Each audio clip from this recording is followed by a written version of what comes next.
Hey guys, this weekend I joined the 90-second mini game jam. This jam's theme was death. As always, the game is rated on enjoyment, concept, presentation, and use of limitation, so I decided to draw some concept art on paper. So, spent a while, drew a bit, came up with you Grim Reaper, you kill/take souls, and then my brain stopped working. So yeah, I set forth, got to work on making my game. I first started modeling the soul, which is the enemy of the game. And here's how the soul ended up looking. I then made the model for the player, Death. I then imported Death into Unreal. I slapped Death into the player character, and I thought it worked until I looked down and saw that I was a British person. I think I spent the most development time on animating, because God, it was such a pain to make it look good.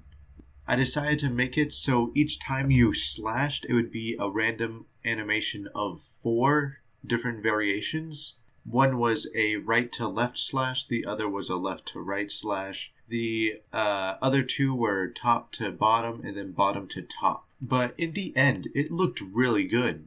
I also decided to make an idle animation where if you wait long enough, he'll look at his scythe. But God, it was such a pain in the ass. What you're watching is 10 times speed. Then I also made a walking animation, and then I decided to split them up in the animation blueprint where I made it layered blend per bone.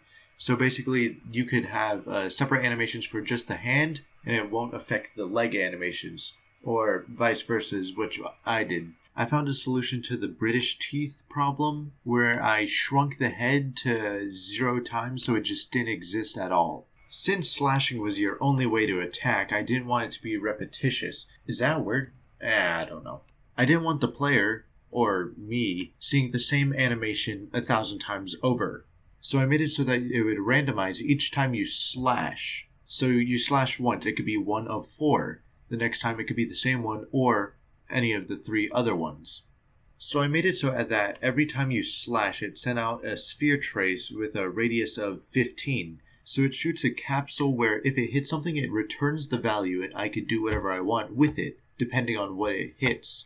So I made it so that if it hits the soul, then it would grab the soul's health, which I decided 4 was a good number, and then it would subtract 1 from it and set that as the new health. Then I made it so that it would run a check whether its health was below or equal to 0, and if it was, it would kill itself. For the movement animations, I decided to have it just be a simple idle and moving forward animation. What I would do is I'd get the velocity of the character and then I'd get the vector length and then square it, and then that's how I got speed. And if it was greater than 0, then I would have it switch over to the moving animation, and if it was equal to 0, then I'd have it stop moving and go into an idle animation. Oh yeah, so I decided to add sounds for the first time in one of my games, which, yeah, I've been developing games for quite a bit now, but I didn't add any sounds because I suck at sounds. I even made some menu music and background music for in-game, which you can hear in a later clip which I'll show right now.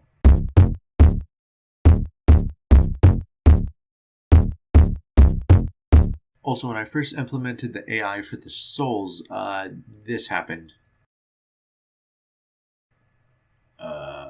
What? I then made a menu for it, including a save system so it saves the sensitivity you set it to, which, it's tedious as all hell. But yeah, I've released the game, and if you're not watching this like a week or 2 after, you could probably vote on my game.